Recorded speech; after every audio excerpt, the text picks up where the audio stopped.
மதுரையிலேருந்து வரேன். இங்கே காட்டுமன்னார் கோயிலில் தான் எனக்கு கல்யாணம் பண்ணி கொடுத்தாங்க. எங்கள் வீட்டுக்காரர் பேர் வந்து சிவகுமார்.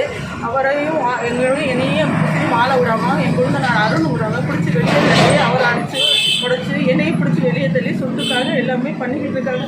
இதுக்கு நீங்கள் தான் ஒரு நியாயமாக எனக்கு ஒரு ஏற்பாடு பண்ணி கொடுக்குறது. இல்லாத வீட்டு பிள்ளைய ஏமாற்றி இப்படி பண்ணி இப்படி அடித்து விரட்டுறாங்க. இதுக்கு நீங்கள் தான் ஒரு நியாயத்தை சொல்லணும். அதுக்காக நீங்கள் என்ன பண்ணீங்க? இதுக்காக நாங்கள் வந்து வீட்டுக்கு முன்னாடி உட்காந்துருக்கோம். நானும் எங்கள் அப்பாவும் உட்காந்துருக்கோம். கதவை திறக்க மாட்டேங்கிறாங்க சார். இங்கே பாருங்கள், வீட்டை கூட்டிகிட்டு உள்ளக்க விடக்கூட மாட்டேங்கிறாங்க.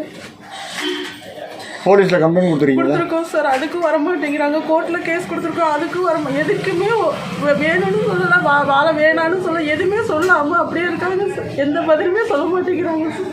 உங்களுக்கு மேரேஜ் எத்தனை வருஷம் ஆகுது? 4 வருஷம் ஆகுது சார். உங்கள் ஹஸ்பண்ட் என்ன பண்ணுறாரு அதை சொல்லுங்கள். அவங்க பிஇ முடிச்சிருக்கேன்னு சொல்லி ஆன்லைனில் பார்க்குறேன்னு சொல்லி மேரேஜ் பண்ணாங்க சார். ஆனால் வந்து பிஇ முடிச்சிருக்காங்க, ஆன்லைன்லலாம் எந்த ஒர்க்கும் பண்ணல, வீட்டில் தான் சார். என்ன சுச்சுவேஷன் இருக்கு? அவருக்கு கொஞ்சம் மைண்டு கொஞ்சம் சரியில்லாத மாதிரி இருக்காங்க, மனநிலை கொஞ்சம் பாதிக்கப்பட்ட மாதிரி இருக்காங்க. அதை தெரியாமல் தான் எனக்கு மேரேஜ் பண்ணி கொடுத்துருக்காங்க சார். அது எப்போ தெரிய வந்தது உங்களுக்கு? எனக்கு மேரேஜ் ஆகி ஒரு 10 நாள் கழிச்சு தான் தெரிய வந்துச்சு. தெரிஞ்சு நீங்கள் அக்செப்ட் பண்ணிட்டீங்களா? அது பரவாயில்ல, நம்ம கல்யாணம் ஆகி இந்த மாதிரி வந்தால் என்ன பண்ணணும், வாழலான்னு தான் சார் நான் ஆசைப்படுறேன். அதுக்கு அருண்குமார் என் கொழுந்தனார் சுத்தமாக விடவே அடித்து 2-3 டைம் வந்தாலுமே அடித்து வெளியே வரட்டாங்க. எனக்கு யாரை கேட்டாலும் சிஎம்ஐ தெரியும், நான் பெரிய பெரிய ஆளை வச்சுருக்கேன், உன்னால என்ன முடிவுன்னு கேட்குறாங்க. நீங்கள் தான் சார் இதுக்கு ஏதாச்சும் ஒரு நல்ல தீர்வு. நீ கையெழுத்து போட்டு போ, 2 லட்சம் தரோம், நீ கையெழுத்து போட்டு போ அப்படிங்கிறாங்க சார். இப்போ நீங்கள் அந்த உங்களுக்கு அவங்க ஹஸ்பண்ட் வந்து மென்டல் தெரிஞ்சு ஒரு 10 நாள் தெரிஞ்சிருச்சு. அதுக்கப்புறம் எத்தனை வருஷம் வாழ்ந்தீங்க?